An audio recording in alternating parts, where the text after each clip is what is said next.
Conrad is Dagmara's son. I can't imagine him saying, "Oh yeah, that's my mum's vulva on the wall." Giant. With thousands of breasts. Yes, with thousands of breasts. Hi, I'm Jess. Today we're opening up on ceremony for enthusiasts, iconoclasts, anarchists, and you. Dagmara Rudkin. I'm going to read out some stuff about it because I want you to know how special she is, how experienced she is, how expert she is at what she does, and just give you some of the love for her that I feel. So she is Polish-born and Brighton-based, a visual artist and an art educator. She works freelance at her own studio at Phoenix Art Space. She's an associate lecturer in art and design at Brighton MET. Is that Brighton MET? Yes. Yes.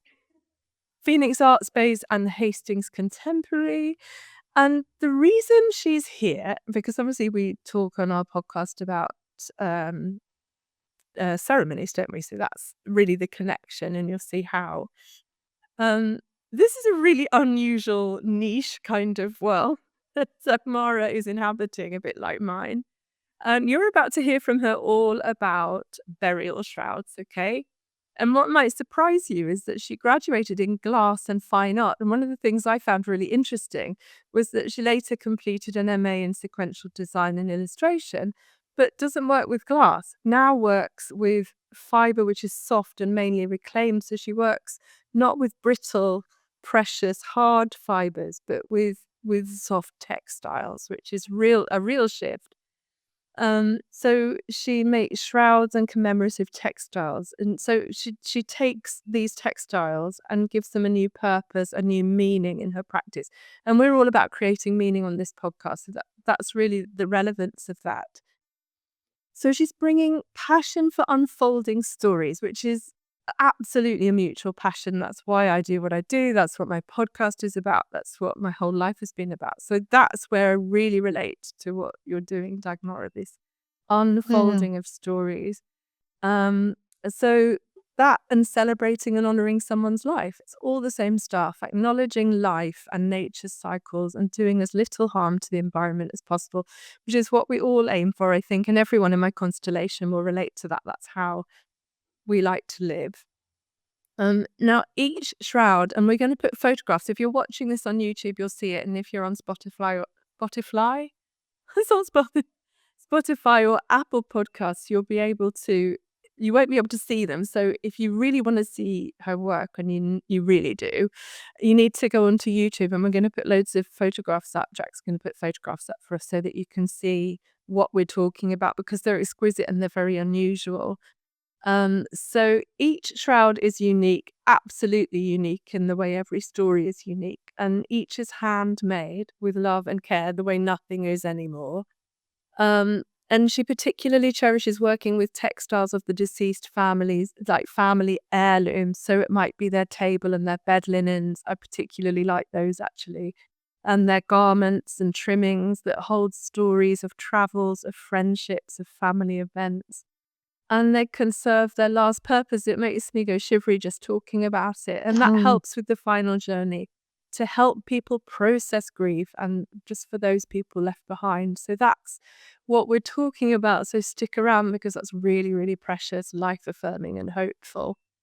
Now you could meet up with Dagmara and make your own shrouds for your people or for yourself. So she's in the process of developing these workshops where you can go design it, and then making your own shroud is this stimulating and life-enhancing experience. So regardless of how far you may be from the end of your life, and obviously none of us know, you can still find that a life-enhancing thing, and you can leave it to the people that you leave behind. So getting together, this is so key, this communal experience, making a shroud for a person you love, helps with the processing of your grief and the anticipation of your own death. And I would argue there is a kind of ceremonial element to that. So art workshops, which ease conversation about death and dying. So that's another thing. So together with Wendy, who's also coming on, I'm not sure who will be published first, because again, we had technical difficulties. We're going to have to do that as a two-parter. But so Wendy Pye is a colleague of Dagmara's, and she's a photographer and a filmmaker.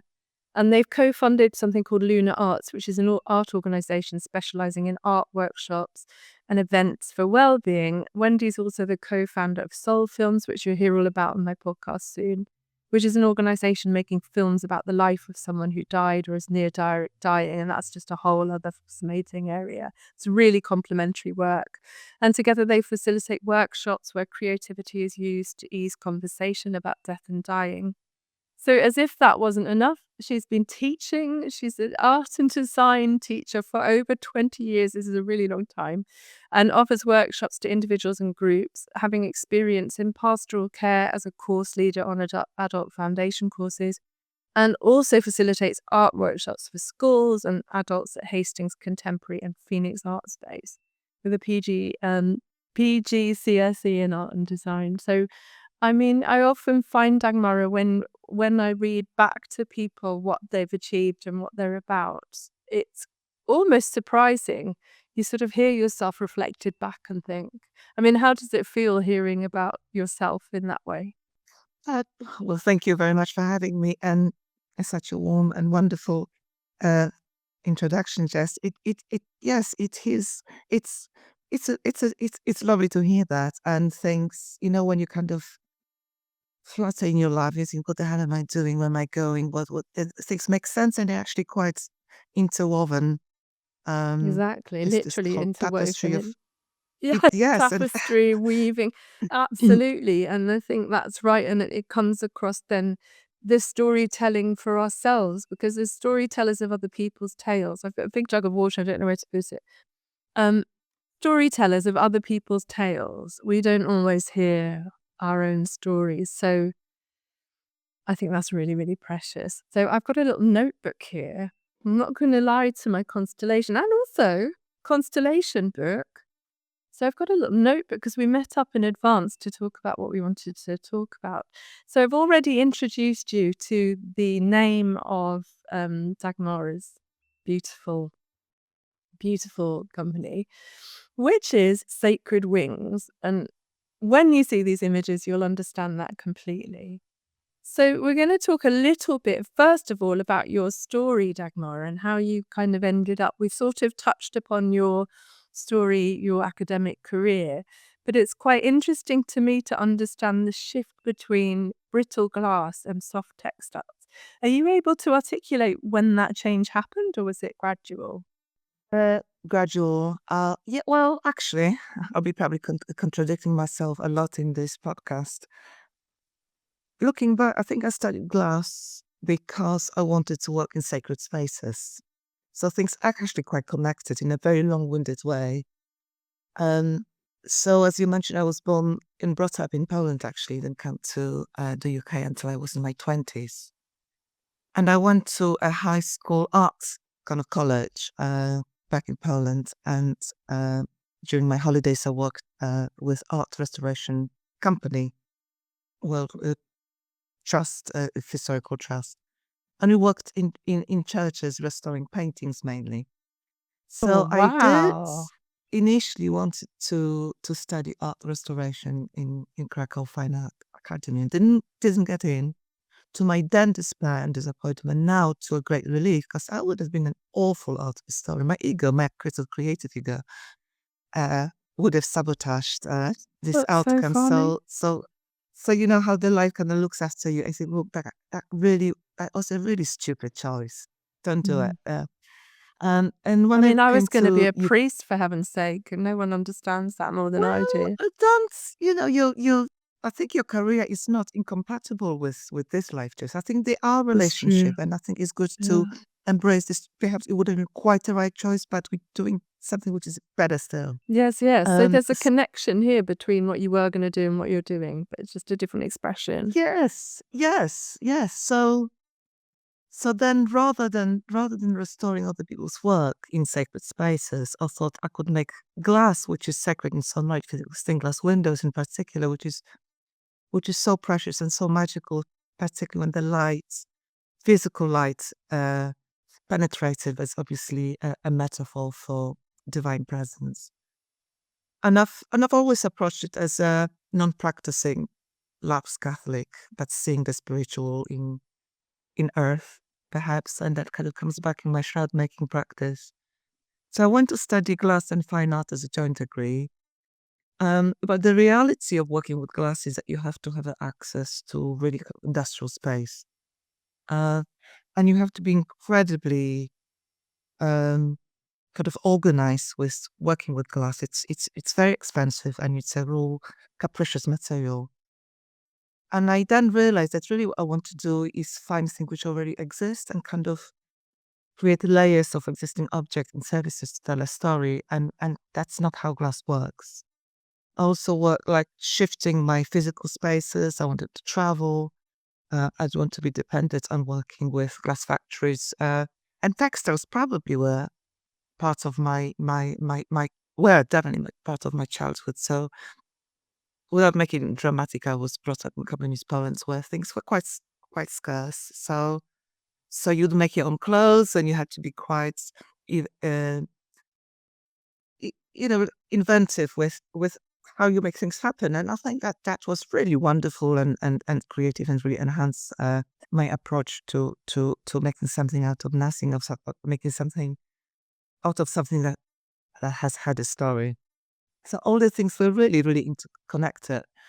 So when I came to Brighton and went to do a teaching degree, again, teaching glass wasn't practical, but working with textiles and painting and storytelling was.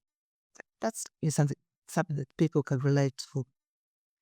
So shifting from working in sacred spaces, studying glass in order to work with sacred spaces, then working with arts, painting and textiles, which often had imagery that's somehow reimagined, particularly images of Virgin Mary, which I was surrounded by as a child of profoundly Catholic family. It was sort of coming to my art, and I was always questioning the position of female and not having female deity. Virgin Mary is not recognized. It's a mother of God, but not the goddess in her own right. So I had quite a complex relationship with the church.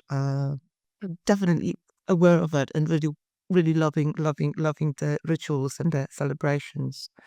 So then I did fine arts kind of practice in my studio, which involved in more textiles and worked with performers in their kind of sort of more theatrical context. Worked with making costumes for film and worked with Wendy Pye, who you mentioned, and I still collaborate and hopefully we will collaborate in many different dimensions. I'd like to talk about this in perhaps later on. And Yeah, that would be very really lovely. yes. So Wendy was actually one of the person who triggered my interest in shroud or shifting my practice, and she asked me what I wanted to happen. She asked me, Dagmara, what do you want to happen to your work when you die? What do you want your children and your friends to do with your work? And if you see my studio, you can see it's a tricky environment. It's full of stuff. And at the time, I was making this massive feministic lampshade sculptures of goddesses and vulvas, and they were quite overwhelming in size and perhaps content as well. Not something that people would definitely want to put on the wall. And I You and can't I do imagine. love You the can't act of imagine Conrad saying, Conrad is Dagmara's son. You can't imagine him saying, "Oh yeah, that's my mum's vulva on the wall." with Giant. thousands of breasts. Yes, with thousands of breasts. You go and hang Carry it on. in your living room. Carry on. I I didn't said, know this no, part of Wendy, the story. and I said, Wendy, I really don't mind you. I don't mind whoever survives me. My sons, my partner, my amazing friends and family. I really don't mind them throwing all this stuff away. I have no, after the act of making, I kind of feel they're kind of grown up children that can be sent to the big world. And I thought that's a liberating kind of realization. But it really, it felt really heavy on my heart. And it wasn't that I was letting them go, but the fate of burying them in a massive damp field and contributing to yet another pile of crap and feeling responsible for creating work that was environmentally harmful. Felt really bad, it felt really heavy, and I thought I'm making this what I thought were beautiful, interesting building sculptures for perhaps one performance or one event, just didn't justify their presence in earth for hundreds or if not thousands of years, because some of them would have been made with synthetic fabrics. And then I've also, because I had so many different practices, one of them was illustration, working with ink and drawing imagery which had mythological and religious kind of inspirations, and working with textiles, working for performance, still missing, desperately missing rituals that I was brought up with as a member of a Catholic family. Couldn't see a connection. I couldn't see how I could bring them together. And also, as you know, and I know you conversation on menopause and shifting into your 50s, when you have this longing to find purpose and meaning, and not think that you have to live a heroic life to have a meaningful life, and thinking of this, it was probably not the way to pronounce, Aristotelian kind of concept of being the best version of yourself. I think I love telling stories. I love working with materials that have this narrative potential. How can I bring them together without making this horrible impact on Earth? And at the same time, I joined a wonderful Brighton-based indie choir called Jam Tarts.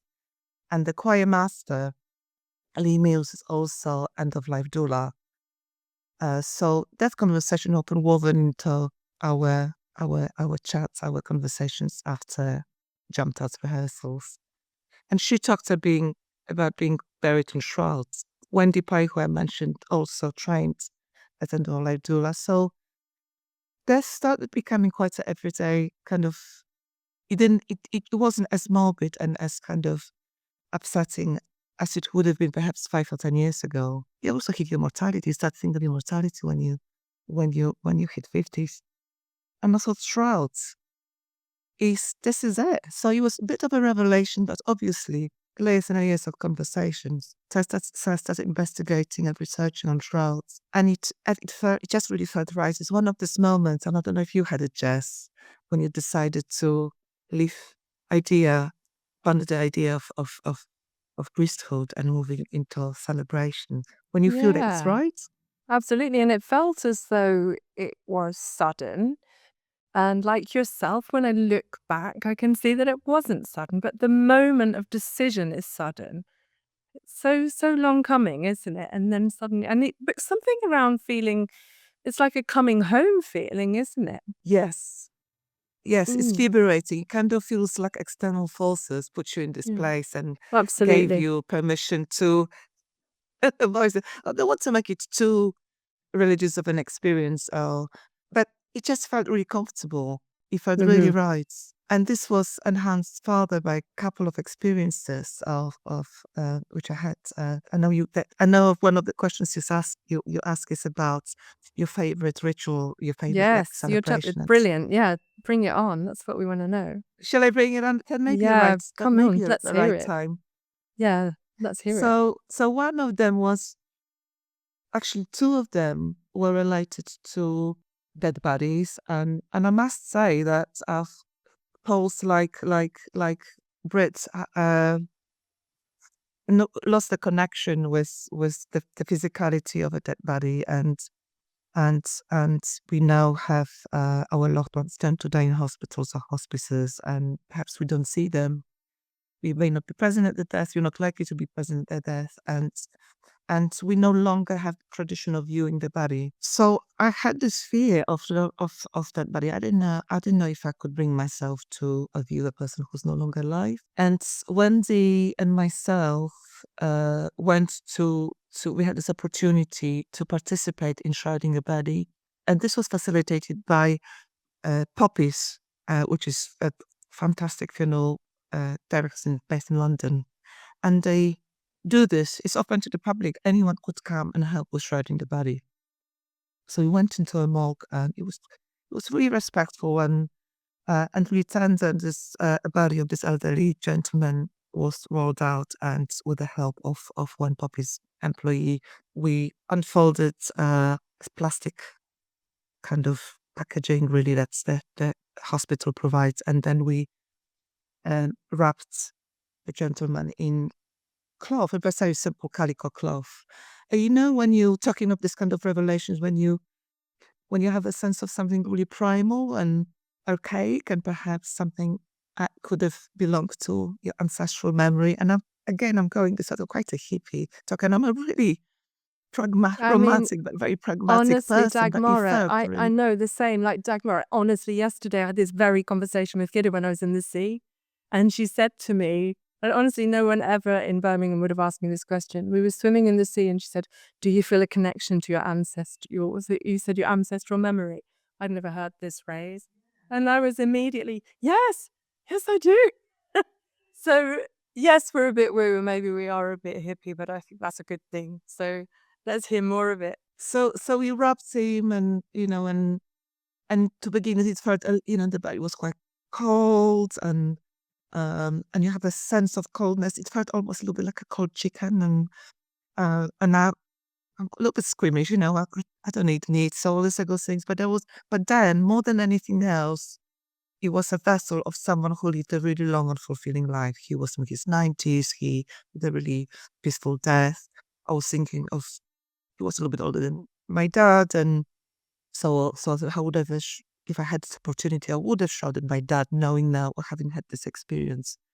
And just doing with all utter respect for the generation of our parents, and he would have experienced the Second World War. He might have had children and grandchildren. All this kind of life that he'd lived, and I wanted, wherever his soulless spirit may be, may or may not be, I felt this, the sacredness of the body that carried him through this life.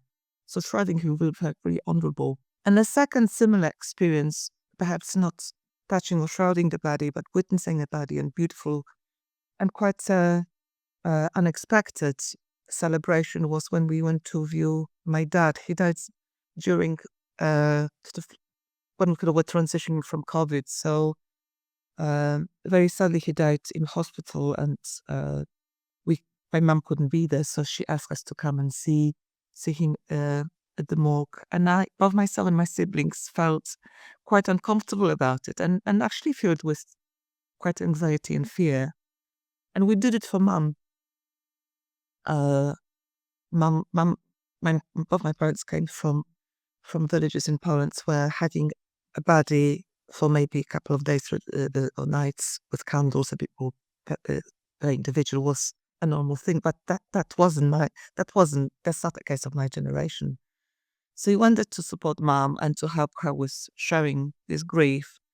So it's me, my siblings, my husband, and partners of my siblings, and a couple of my nieces and nephews. And mom spontaneously started praying, which was a little bit like chanting, like a sense of comfort and structure, which is probably why we rely on conventional masses and conventional masses. Whether they're relevant to our life, as you know, it gives a sense of, it's like a grid, like a structure that we can follow. So we followed that prayer. And then we started singing songs that Dad used to sing. And they were complete, that we did not plan for that. We started singing partisan songs. And we finished with My Bunnies Over the Ocean in English, with 95% of the audience not speaking. Dad didn't speak English, but he loved the song. And singing this song with that son in his 80s felt so lovely and warm. The crying and singing, and it felt so emotional. Unplanned, spontaneous, I but wonder really if any, true. it sounds so heartfelt. I mean, I don't know if any of you out there know this song, but it is a real traditional one, isn't it? My bonnie I lies think it's over the Irish, isn't it? ocean. My bonnie lies over the sea. Yes. Oh, and It's it's kind of journeying, isn't it? And traveling, and water again, quite primal. How funny though to be yes. singing that. I mean, that's beautiful. And for those of you out there that are thinking, oh, I just want it to go away and I just want my person to be taken and direct cremations. Think really carefully about that before you do that, because this is really healing. What we're talking about here is really, really healing and really helpful. And Dagmara's work reflects all of that processing. And so ritual and ceremony are woven, we were saying, weren't we? That's such an appropriate word, into your artistic Yes. practice. So that's so significant. But were you already making shrouds by then? This was the time when I started contemplating shrouds. When we shrouded the gentleman at Poppy's, I was developing a design. When Dad died, which was 3 years ago, I was contemplating a possibility, but it was coming, but it wasn't completely formed. Hadn't been Without a doubt, born it yet. contributed. Oh, it's like a Yes, it legacy for your was dad, hatchling. isn't it? Yeah, Yeah, hatchling. It's just like yeah. it's his thing. It's sort of like my business is kind of triggered by my sister's death. And I think sometimes that happens. Something really precious comes out of such a terrible time. Um, I love this. It's so lovely that you're sharing it. And I know that all of you out there will be captivated by this story. I would really love you to share a little bit with our people about the process. And you will see some pictures coming up on YouTube, which are about the process. The process is fascinating in itself. I was so interested by the ones with the light, what the UV light and the natural forms. So, can you try and share a little bit with our constellation about that, how that works? Of course. So as you mentioned in your bit of introduction, I work with mainly salvaged fabric, and I think it's particularly satisfying or rewarding emotionally for the family and myself to work with textile surfaces that perhaps already have had some kind of emotional connection with the person who's going to be shrouded. Because he would have perhaps this piece of fabric would have witnessed really wonderful moments of life gatherings, like tablecloths on which glass might have been spilled or feast might have been shared, even a piece of curtains or garments which could be deconstructed, that protected and sheltered. Because shrouds is kind of our last garment, in a sense, and clothing is our second skin. So this is as everyday and as important as, and it's a way of self-expression for many of us as well. So I would work with fabrics, textiles that a family brings, or I also have like ready-made basic shrouds, which could be further embellished with surfaces donated, given by the family, or chosen by a person who's quite far from uh, death and dying. They may be young and perfectly well, and the tradition of making shrouds for yourself is not new at all. That's something which was done in America in 1800 by women.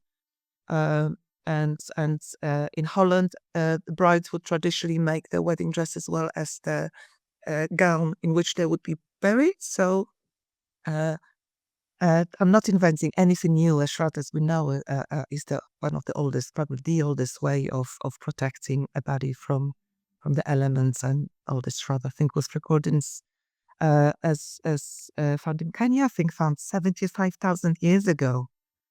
So We love a bit of it's history on this. We love a little bit of history, don't we, everybody? Wow, I the didn't the know idea any of, of that. well, yes, and coffin is actually quite or relatively, if you think of the history of humankind, relatively new phenomena. So going back to processes, so I have two basic design. There's one called all-in-one, and it's a really long piece of fabric. It will make sense probably if your listeners look at my website when I have, or my Instagram when I actually have a little video showing life size. You just don't know. So, I mean, you were telling us about sorry, everyone, we had a little glitch. that brilliant thing about swaddling, because, and I love that word because it will have evoked for many people, as it did for me, this connection between birth and death and rebirth, birthing in general. Swaddling babies is swaddling. If there are people out there that don't know what swaddling is, it's something that we used to do with babies, isn't it? We swaddle them quite tightly. It's wrapping them in cloth, isn't it? I can't remember It's why, wrapping. but Well, I think the theory is that when they were in the womb, they were in quite a confined space. So when babies feel quite anxious, actually holding them tight, have the sense of going back to home, perhaps. So swaddling is one thing. Another is tucking someone to sleep, as you would do. Even with the others, quite nice when you cover someone with blanket and just give them, throw a duvet. It's a all sort of tender act of loving, of yes. attending to someone. And the Uh, textiles are so, so significant, aren't they? I mean, I remember when my mum died, we put one of her friends was a weaver, and she created this beautiful blanket, which I still have, and we laid that over her coffin like a flag. And it was weird because the woman that made it was really hoping I'd call and ask if we could use it. So they were best friends. And I'd thought of it, she'd thought of it, but neither of us had said anything. When I asked her, she was just so relieved. But it was absolutely like tucking her in. So I really understand that. So say a bit more. I think there's just so much tenderness when you cover someone with fabric rather than putting them in a box. So going back to your original question about processes. So apart from working sort of in transforming textiles, and one of the designs that I use is motif of wings, uh, and another processes which I use is cyanotype and echo printing. So cyanotype is a 19th century process, photographic process, when you cover fabric with biodegradable, completely environmentally friendly, uh, light sensitive emulsion. It's made from two ingredients. And then when you put negatives and therefore photographs, and therefore you can use photographs of your loved ones, your ancestors, perhaps places where you loved, um, words, text. When they expose to the sun, they leave kind of white trace, and everything else is very dark blue. With time, it will fade away, which I think is quite a beautiful metaphor for capriciousness of life and the fact we won't be here forever. So you can have quite a control of the images that will go onto a fabric, or you can use natural forms like leaves, and place them onto a fabric which was treated with cyanotype emulsion, and they will look as a white ghost-like silhouettes. So has all has ethereal presence. And echo printing, it's a really beautiful process when you place plants, and these could come from your garden or from your walks, from places where the person loved visiting, and you put them on top pre-treated mordanted fabric, roll them up like a little sausage roll, and steam them, and plants leaves really stunning to create again ghost-like, but this really organic and very healthy looking silhouettes of themselves. I It's mean, I completely don't know. biodegradable. Oh, it's so beautiful. I don't know. Those of you who are watching YouTube and can see these images coming up will completely know why. But I don't know if anyone else out there is really feeling very emotional hearing this sense of picking things from your grand's garden. I mean, we always, when people contact me for funerals, it's quite common for people to say, Nan was a gardener and we really want to incorporate her flowers into the bouquet. You know, they put flowers on her coffin quite often. But the idea of using her, if you were a gardener, using plants from that very garden is, and like you said about walks, it's so much, your work is so much about connection, isn't it? And I know that there are other images that you'll share with us about now. And what find about that is it's so resonant of your Catholic upbringing. It's as though, like me, you brought all your ceremonial experience and all of your religious experience and that spirituality and sort of applied it to a secular context.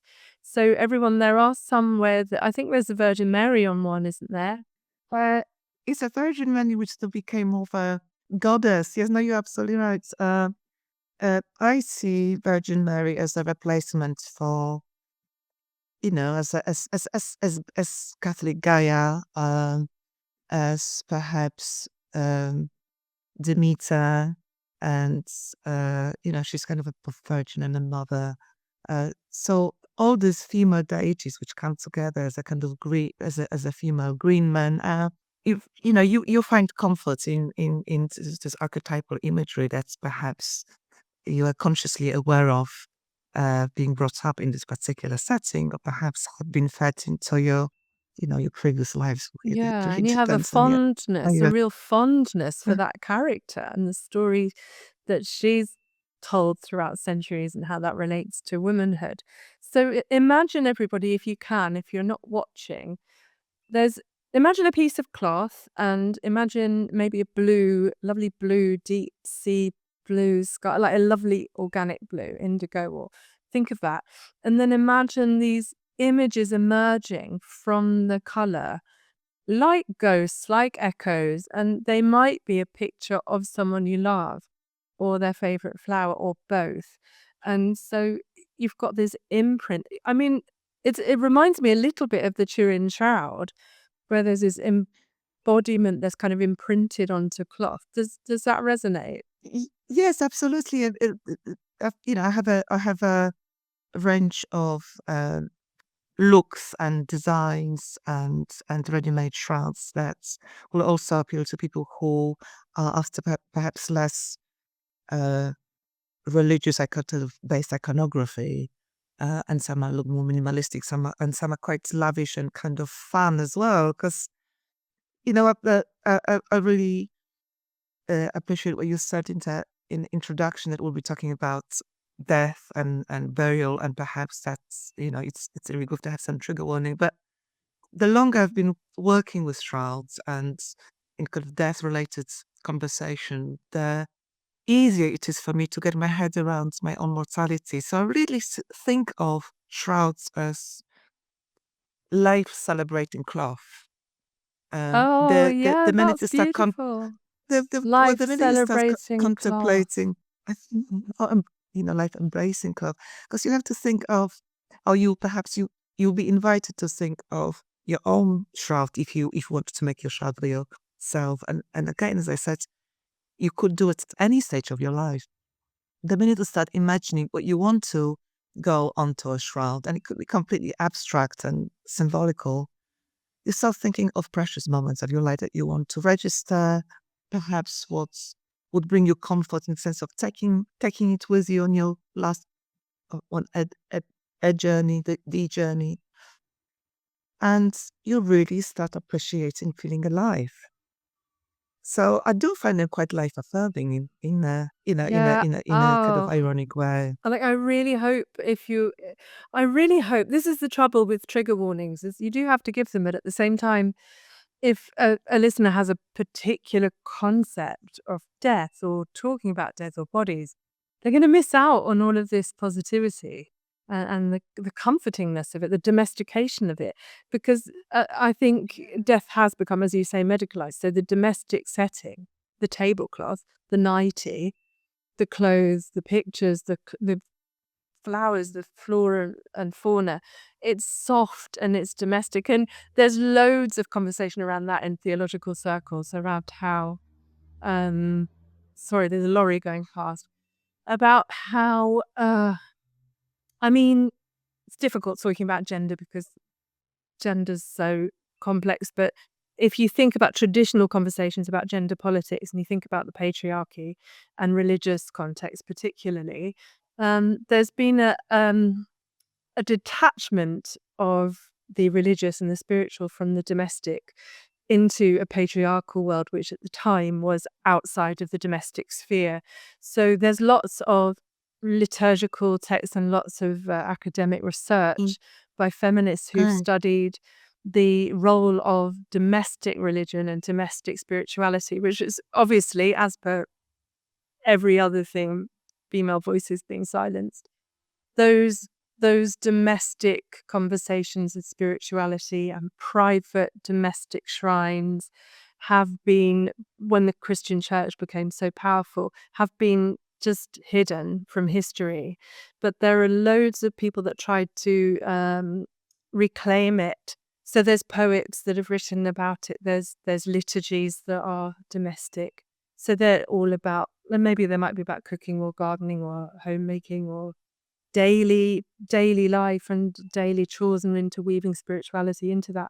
But because as Christianity became more and more academic and more removed from that sphere and more masculine, and I'm using that term loosely, they would be really, really detached from this domestication. And it's interesting to me that you are reclaiming Mary, which I love to hear, and there's not enough of that. But also that you are reclaiming the domestic sphere, and having done so much feminist work, which is just so implicit and explicit, it's just so deeply present in your work. That makes so much sense. And this is a side of it that I hadn't seen until you were sharing. But you're doing that. You're bringing it back into the home, into the safety of people's homes. And you experienced that when you brought up that favorite experience, and also talking about what used to happen in Poland. It's sort of doing something comfortable with that tradition, which is very, very beautiful. Thank you. That you summarized it really, really nicely. I hadn't even thought of quite a few things that you mentioned. So thank you. Yeah. The Well, it's idea of only because I stitching. studied it. It's like a bit of So a I random like thing to have to in your hang around. arsenal. I like hanging out with clever people who, with your academic background, really helps me to kind of sort out some of the concepts and thoughts in my head back, which I It's perhaps nice that it approach wasn't for nothing. intuitively. Well, maybe you're not intuitively, but you totally are. It's just, I'm just giving it a language because, I mean, you'd never imagine in your whole life that piece of information, everybody, so you never know all the things that you've learned in your life, all the useless bits of information you did on your degree. One day you're going to sit there and you're going to have a conversation with a friend and you're going to say, I never thought this would come in use, but it did. So that was really, really special. So, Beautifully connected. yeah, it's really nice. So, yeah, Just carry wanted to on. follow quickly the domesticity and the sort of everyday, Right. the everyday and the sacred, which was actually part of my MA, the everyday and the sacred, even though I ended up making a puppet show. So, this idea of making a shroud, I think if you were to be invited as a family or group of friends, or on your own, were to make your own final kind of vessel in which your body is going to be placed, and say it was meant to be a massive painting, that would be a really formidable and overwhelming task. But if you imagine the idea of making quilts or putting pieces of fabric together, doing it on your own or doing it as a group, and you can stitch and talk, because a lot of it's quite mechanical and kind of meditative, or you can stitch in silence, and that's really comfortable too. And we used to do it for years, for centuries, and I think we have this longing, and people do come to, the stitch and bitch kind of workshops, and people or quilt making workshops, or getting together and doing art together. There's a sense of comfort and sharing, and I think sharing anticipation of grief, or sharing anticipation of your own, sharing your own mortality with others. Because if anything, death is the only one of the very few things which is really democratic, in the sense that we will all experience it. We can't tame death, but I think we can tame our sense of mortality, and perhaps being human is being mortal. So perhaps acknowledging this profound sense of humanity that we have when we contemplate I never, dying. absolutely never thought before until you said that about the tradition around quilt making. At the gallery I worked at, we had a quilt making exhibition, people making these quilts from and there was this American tradition, of course, and Shaker traditions. And I may have shared this with you already, but for those of you out there who don't know this story, my mum, so she came from a family of seamstresses. Her mum was a seamstress in the East End and her sisters. And mum was a great, I'm hopeless, but she was really good. And she made in the must have been 70s a bedspread, which she hand sewed with Laura Ashley fabric. They're horrible fabrics, really. And piping, everything all at the back is quilted. It's a huge patchwork. And when she died, I couldn't part with it. I still can't part with it. And I used it on my bed, but it became so fragile that we had to have it repaired. And I got a bit concerned about it. But it's because it's got all her love and her care and all those hours and all that concentration and the needle, her actual stitches. And that is such a precious item for me. And as you were sharing about the stitch and bitch and people do knit and natter or knitting groups, those of you out there who are part of those knitting groups will really, I think that, Dagmara, I think that's really, really central to explaining how soft and welcoming an experience that is. And traditionally that those spaces have been considered female spaces, feminine spaces, but as we're breaking down that binary, I think what I love for this is that anyone of any gender can go to that space and be safe and be embraced in it. And I really love that it's no longer an exclusively feminine space, but that at the same time we can also extend that femininity. It depends how we want to look at it. I like that it's an invitation to any person of any gender to come and communicate. And one of the things we said right at the beginning was that you facilitate conversation all the time and you facilitate connection.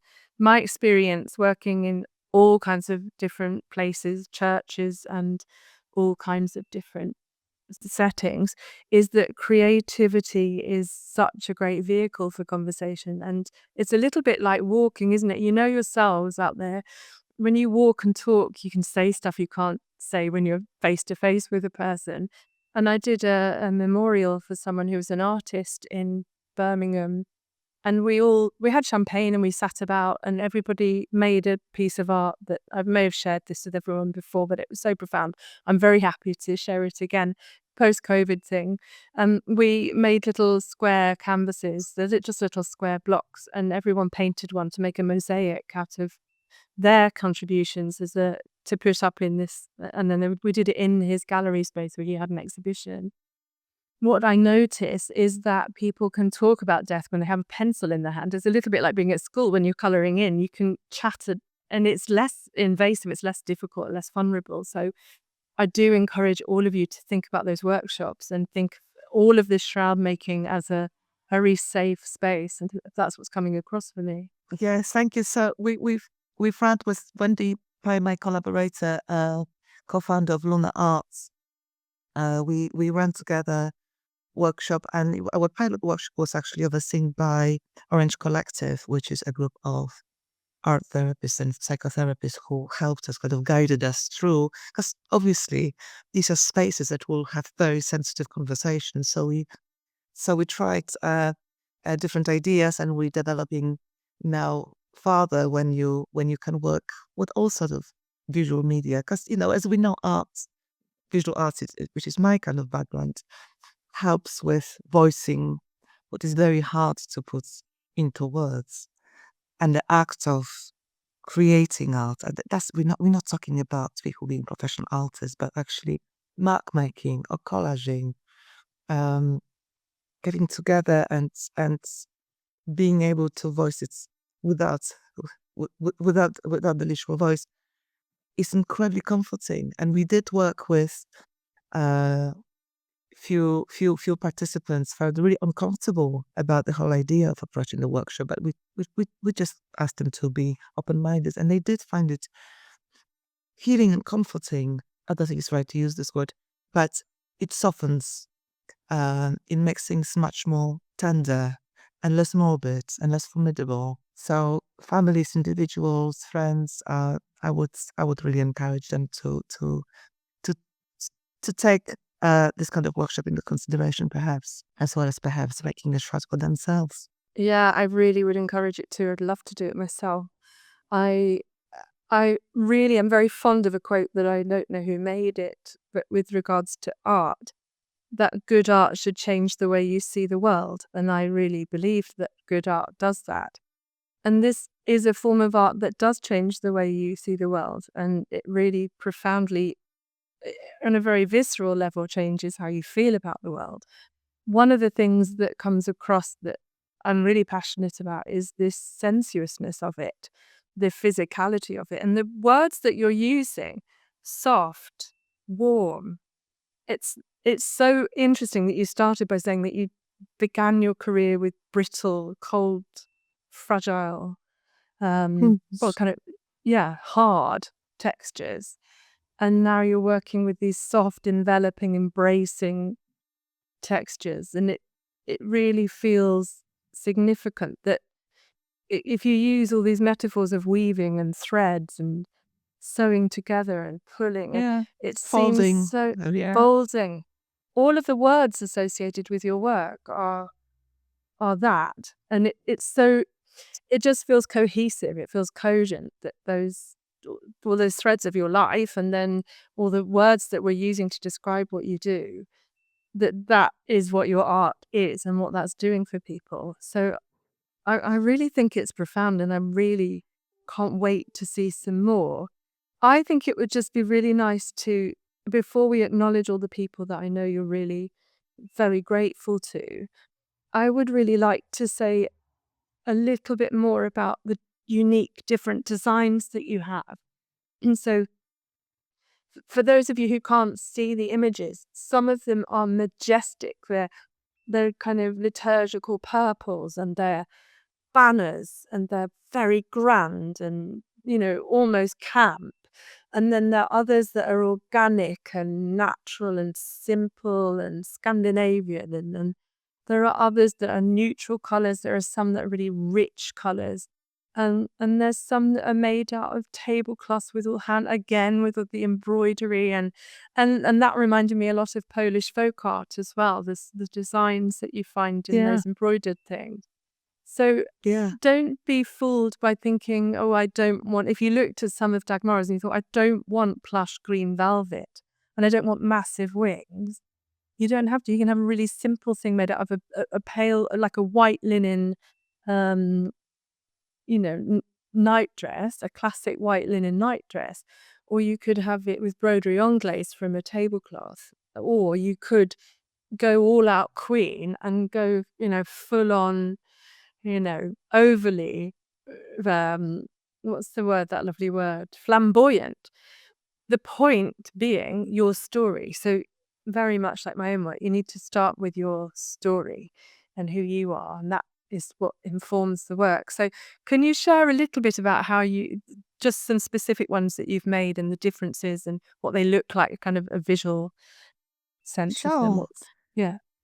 So perhaps it's good to start by saying that shrouds can be used in traditional funerals, in cremation, and although my heart is in natural burial or green burials because kind of from environmental point of view, that's the really important aspect. But we have to be realistic and practical, and we know that for economical and other reasons, I think something like 75 or 80% of who are cremated. So shrouds, making the shroud itself or planning the shroud already is a part of sharing a grief. The body, when the body is shrouded, it would be either buried or cremated in willow kind of tray, which in its own right is really soft and tender and completely different from traditional coffin. If you imagine Moses' basket, perhaps, or cradle, or crib, or uh, a basket where you would kind of collect your herbs and fruits. Or nests. You feel kind of cocooned and nested. So if you imagine burying a bird, perhaps that's probably how you would maybe put something really soft and beautiful around the bird's body. So in terms of looks and designs, what you will probably see on my website, and I keep adding more, this simple white blocks of fabric which is made from embroidered tablecloth with the hand stitch flowers, not by me. It's a salvaged piece of fabric. The idea of someone embroidering it in the past is already um, re- really beautiful, rather than factory made in a far away from us. In fact, slightly not completely, but slightly changing subject. When I haven't made my own shroud yet, but I've started selecting ingredients, and one of them is a tablecloth, which my mum started embroidering. Just thinking of this memory of someone's tray. So you talked about your mum, who was a student who worked with textiles. My mum was amazing. Is amazing. She's very much alive, but her eyesight is going. So the embroidery is unfinished, and she'll never finish it. But the fact that she had abandoned it because of her eyesight and her age, and unfinished but already started piece of cloth has so much emotional charge for me. The idea of it being kind of placed on my body is really reassuring, like he's kind of holding me. So I have two types of designs. One is a long piece of fabric when you shroud the body, as I mentioned earlier, and this other leaf will have simple or embellished design. I often work with existing beautiful surfaces of textile that the family would donate, or perhaps I come across some beautiful things which were thrown away or rescued in charity shops. I also have a design which I call a soft cover. So once the body is placed in a cremation tray or willow stretcher, and that can be made by a local willow artist.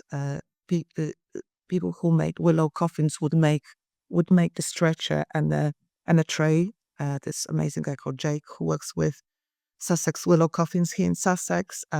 Sophia, who's based in Devon, makes exquisite stretchers and willow coffins as well, who made stretchers for me. I can't recommend them enough. So the body can be placed just in clothes, in traditional clothes, and then I have a soft cover, which is a little bit like a lid cover, and that's made from velvet or salvaged, usually biodegradable fabric if it's for a green funeral.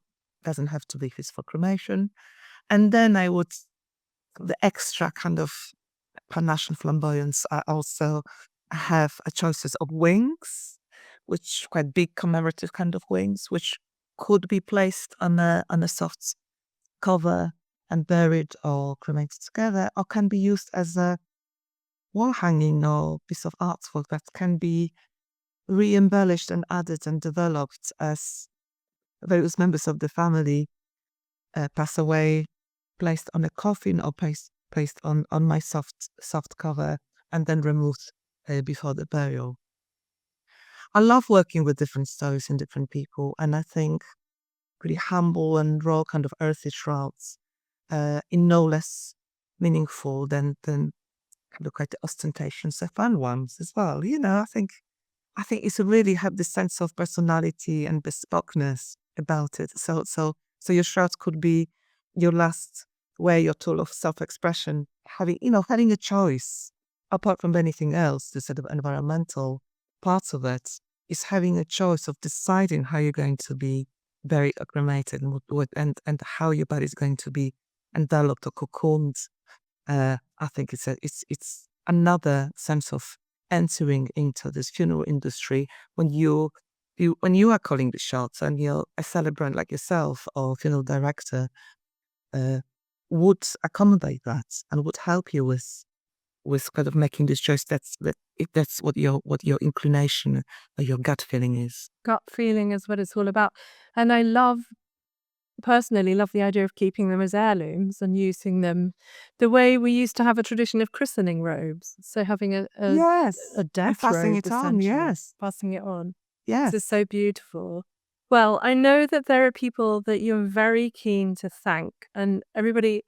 I think if Dagmara had had her way, she would have just thanked everybody first and not spoken about herself, which I don't want to happen because I really want to champion what she's doing with Sacred Wings. But there's so many people that you do want to thank, and I know that they're local funeral directors and other shroud makers and academics that you want to thank particularly. So I did promise you could do that. Oh, Do you thank want to you. share? Thank you. You can't bury someone or you can't contemplate your own funeral without thinking of the whole community of people around you. And it's the same with ideas and the same with, you have to have this support, this network of people who believe in you, who trust in you, who inspire you as well.